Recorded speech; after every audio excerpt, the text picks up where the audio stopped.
My name is Kamla Hawkins and I'm 28 years old. I got married to my colleague Daniel 2 years ago. Daniel is a bit older than me and he told me he liked me first. It took some time, but eventually I got pregnant after we got married. The baby is due later this year. Now that my morning sickness has gone away and I feel better during my pregnancy, I'm starting to get everything ready for the baby. I lost my parents when I was young, so my husband's parents have been a big support to us. They're really excited to become grandparents for the first time. They live in a countryside area, so we don't see them often. They'd always remind me to take good care of myself and eat well to have a healthy baby. They send us fresh vegetables and fruits they grow themselves. Lately, I've noticed I've gained a bit of weight, maybe because I've been enjoying all those fresh veggies and fruits so much. I have an older sister named Sophia Baker, who is 32 years old. She's married and has a sweet 3-year-old daughter named Maya. Sophia's husband, David, adores Maya and often jokes, "I won't let anyone marry her. If they ask, I'll scare them off." Sophia just laughs and says, "Oh, stop it, you." Since I found out I was pregnant, Sophia has been incredibly supportive and helpful. She gives me lots of advice and acts like a great mentor. If you ever have any questions, just ask me, okay? I've been through this before, so I can help. She also gave us some baby stuff she doesn't need anymore, which will save us money. Whenever I have appointments with my gynecologist, Dr. Rodriguez, Sophia usually comes along with me. Dr. Rodriguez is very experienced and trustworthy. Once my husband Daniel joined us for a session. The doctor emphasized, "The most important thing is the health of the pregnant woman, right, Daniel?" Daniel nodded seriously, agreeing. "Absolutely. She shouldn't be doing heavy lifting or reaching for high things. It's okay for her to exercise moderately, but don't overdo it," the doctor advised. Daniel listened carefully and then reassured me, "Don't worry, I can handle the cooking and grocery shopping. I'm happy to help with cleaning and laundry too," I asked him directly. He smiled and agreed, "Of course. It's not much different from what I do now. I can take care of the heavy shopping, like drinks." It made me really happy to see him so supportive and involved. After we got married, I decided to quit my job and now I work part-time at a local supermarket. My job involves being a cashier and restocking shelves. I work 3 days a week for about 3 to 4 hours each day, which isn't too taxing for me. There are many women at work who have kids, so they understand my situation and often give me advice. Lately, Daniel's job has become more demanding. I know what he does because we used to work at the same company. He's in an office job, so except during the busy financial reporting season, he shouldn't have too much overtime, I remind myself. They've started a new department, and I've been made team leader for a group of younger staff, he mentioned. I need to work hard now that we're expecting a baby. But I worry about him pushing himself too much. "Don't overdo it," I caution him, and he reassures me, "Don't worry, I take breaks when I need to." One day I received a call from my cousin Luke Cohen. "Hey Cam, I need some advice," he said. Luke, who is 2 years younger than me, got married to Alice last year. They've been together since high school. Alice is pregnant, and she's been having awful morning sickness. She can't stand the smell of food and hardly eats anything. "What should I do?" he asked. "Well, if she can't eat bread, let her eat cake, right? You sound like Marie Antoinette," I teased. But seriously, when I was pregnant, I just avoided foods that bothered me and ate what I could manage. Staying hydrated was important, and chewing mint gum or candy helped with the nausea, I advised. "Got it, thanks. You always know what to say. I'll call you again if anything else comes up," Luke responded gratefully. Sophia, who is my elder in motherhood but younger in experience, lives nearby. Since she's self-employed, she has more flexibility with her time. We've had plenty of opportunities to hang out even before I got married. However, Daniel's behavior began to change as he started working more on weekends, claiming he needed to sort out paperwork from the week. We were spending less time together, and I could feel him becoming more distant. One night, I brought up my frustration about his frequent weekend work. "Can't you manage your work better? You said you'd help around the house, but I feel like I'm doing everything," I complained. My belly was getting bigger, and even simple tasks like cutting my nails were becoming a challenge. But he brushed off my concerns and asked for more support, saying, "My work is really important right now. Can't you be more understanding?" "I get that, but I'm struggling too. Look at my belly. I'm working hard for our child as well. Please don't just dump everything on me," I replied. "Besides, what I heard, is it about seeing another man? Do you mean my cousin Luke? He helps me with shopping when you're not around," I clarified. "Cousin, really? We've been meeting for a while now. He's part of my family, so naturally, we see each other," I explained. "Anyway, please be patient with me a little longer." As the due date approached, tensions remained high. When labor started, I went to the hospital with Sophia. Dr. Rodriguez told me, "You're ready for the delivery room. After the birth, you'll stay for postnatal care." Daniel couldn't be there for the birth or help with hospital preparations due to work, so Sophia took care of everything. 5 hours after arriving at the hospital, I gave birth to a boy. Despite the pain, the midwife said it was a straightforward delivery. Seeing my baby's adorable face made everything feel worthwhile. That night, Daniel finally visited the hospital. Dr. Rodriguez warmly said, "Congratulations on your wife's hard work. Hold your baby and enjoy this moment." I was tired but excited to see Daniel's reaction. However, he didn't smile and remained silent after seeing the baby. Then he asked, "Is he really my child?" "What? That's your first thought?" I was shocked and speechless. Dr. Rodriguez reassured us, "Give it some time. You'll grow to love him." Gathering my thoughts, I turned to Daniel and said firmly, "This is our child. Let's work together to raise him." Despite my plea, Daniel remained impassive. Then, out of nowhere, he said, "Doctor, I have a request. Please conduct a DNA test for the child." What? I was stunned by his request. A DNA test? Did he seriously doubt that this was his child? It felt absurd and deeply hurtful. Dr. Rodriguez was taken aback. "Well, it's possible to do that, but these aren't the kind of words you should be saying on the day of the birth," she tried to reason with him. Daniel insisted, "Please, I need it." Feeling wounded, I couldn't hold back. "Do you doubt me?" "This is devastating," I cried out. The pain of childbirth suddenly seemed trivial. "I just want the truth. If the test shows he's really our son, that's all that matters. It would bring me peace of mind. Or is there some reason you're worried about?" Was he implying I had something to hide? It was a terrible accusation. "I don't expect you to thank me, but asking for a DNA test right now is beyond hurtful." As tensions escalated, Dr. Rodriguez reluctantly agreed. "All right, we'll proceed with the test." Feeling disheartened, I knew deep down that the child was Daniel's, so I braced myself for what was to come. After Daniel left the room, tears streamed down my face. I had hoped for his happiness, but instead he had doubted me so deeply that he insisted on a DNA test. Following Daniel's request, we conducted the DNA test and arranged to receive the results over the weekend. When he returned to the hospital on the day of the report, Daniel appeared unusually composed. Dr. Rodriguez handed over the report. "Let's get straight to the point. The test results show that the probability of Daniel being the father of the boy is..." Dr. Rodriguez paused before delivering the devastating news, 0%. This child is not biologically related to Daniel. I was in utter shock, on the verge of collapse. But how is that possible? I struggled to comprehend any explanation. My mind went blank. Daniel smirked triumphantly. "Just as I suspected. You tried to pass off a child from an affair as mine." He pointed accusingly at me. "We're getting divorced. You're solely responsible. Get ready for significant alimony payments." After Daniel left the room, I was left in shock and disbelief. I turned to Sophia and Luke for advice. Sophia listened quietly, then spoke firmly. "This is a false accusation. We need to clear this up."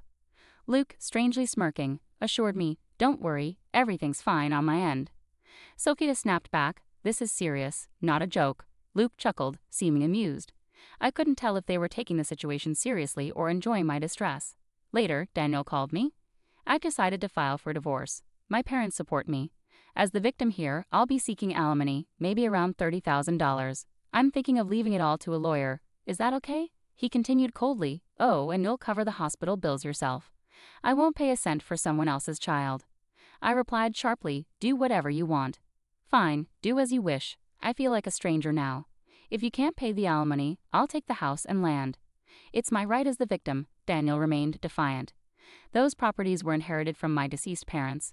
I don't care. Anyway, I'm busy with the divorce preparations. I'll get in touch later." I shared this with Sophia and decided to focus on my next steps. Shortly after, I was discharged from the hospital, and Luke arrived to pick me up in his car.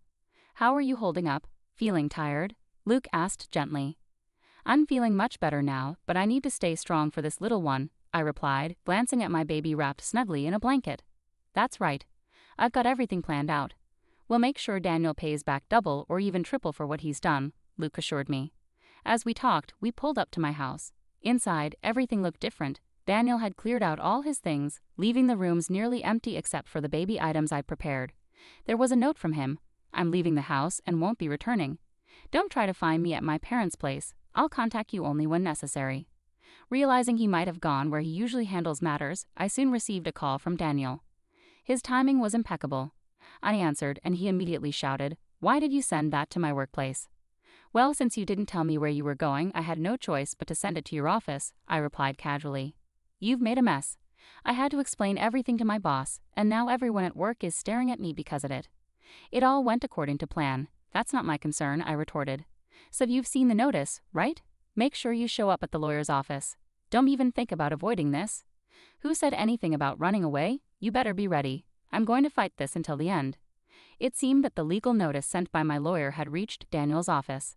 I could picture him feeling rattled. The plan to confront Daniel was slowly falling into place. Soon after, we gathered at the lawyer's office for the divorce proceedings.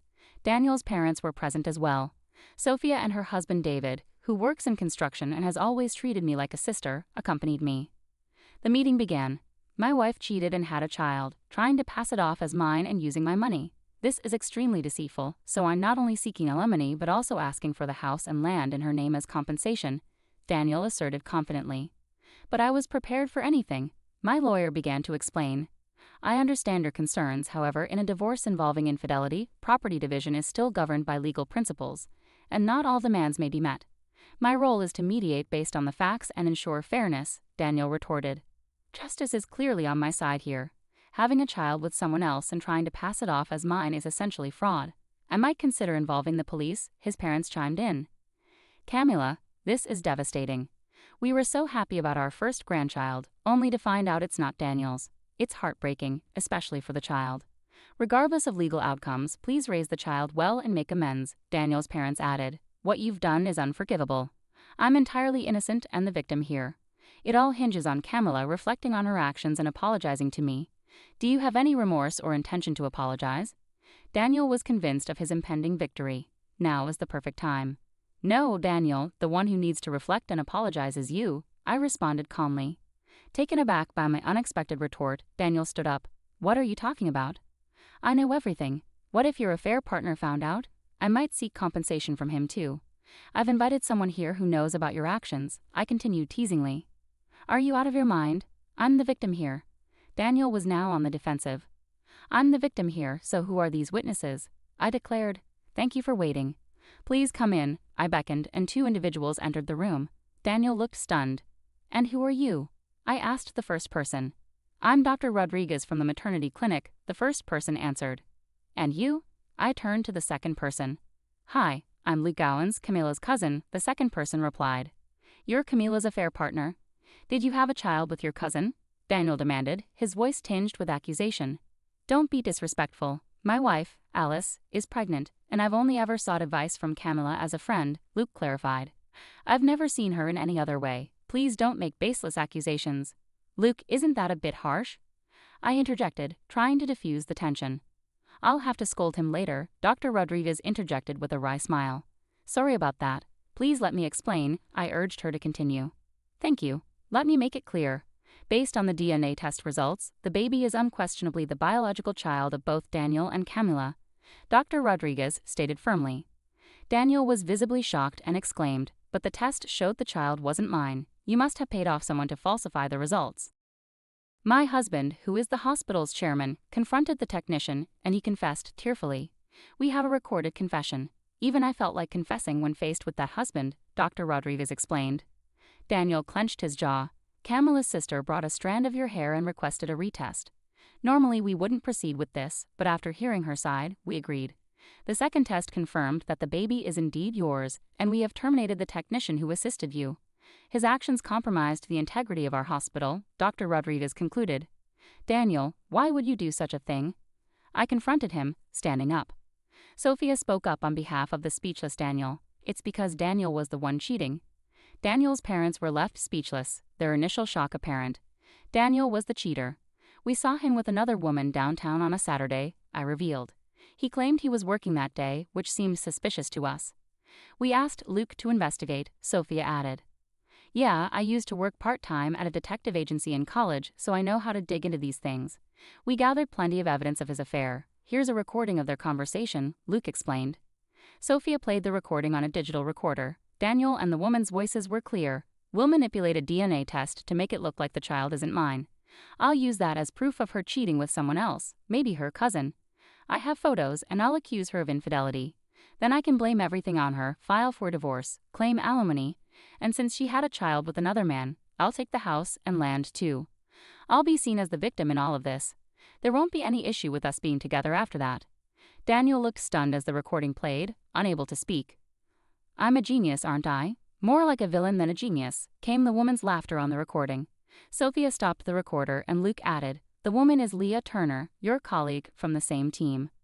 Daniel's face went pale at the conclusive evidence presented. He had no defense left. "Now that the truth is out, it's my turn," said the lawyer with a smirk. He produced various documents from an envelope and continued, "Here are Camila's demands. Firstly, she requests a divorce from Daniel. Regarding the forgery of the DNA test, she won't pursue legal action, but she will seek compensation from Daniel and Leah. Additionally, Daniel will be required to undergo property division and provide child support." Daniel's parents were stunned by the unexpected turn of events. Pressured by Camilla and Sophia, Daniel capitulated. I filled out the divorce paperwork and Daniel completed his portion. The finalized divorce form was witnessed by the lawyer and promptly filed. Leaving the lawyer's office, we celebrated at a nearby restaurant. I was officially divorced from Daniel. I received a substantial amount of compensation and child support in a lump sum. I named my son Landon, and it seemed his grandparents had advanced the funds. Daniel found himself ostracized from his family, burdened with debts he had to slowly repay. His affair with a collie led to both of them being dismissed for violating company policies. Now struggling to find stable employment, Daniel worked part-time at a gas station. Meanwhile, I focused on raising Landon, taking a leave from work. The compensation money I received was sufficient for us to live on comfortably. Landon brought immense joy into my life, and capturing his moments on camera turned into a surprising source of income when Luke edited and uploaded our videos online, which gained popularity. I received tremendous support in raising Landon, not just from Sophia, but also from my colleagues at the part-time job, especially the older women who helped with grocery shopping and deliveries. The store manager, who often assisted with these deliveries, turned out to be a kind and hardworking man who had gone through a divorce himself. Unbeknownst to me, the ladies at work had been subtly trying to set us up. As Landon turned 1 year old, the store manager proposed to me.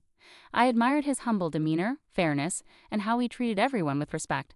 Our interactions during his grocery deliveries quickly turned into a deeper connection, and I happily accepted his proposal. Landon, too, grew fond of him, and I trusted him completely to care for my son. We're taking our time with marriage preparations, enjoying this new phase of our relationship. Recently, Landon started calling him manager or dad, which filled my heart with happiness. Watching Landon sleep peacefully, I made a promise to myself not to let this happiness slip away again.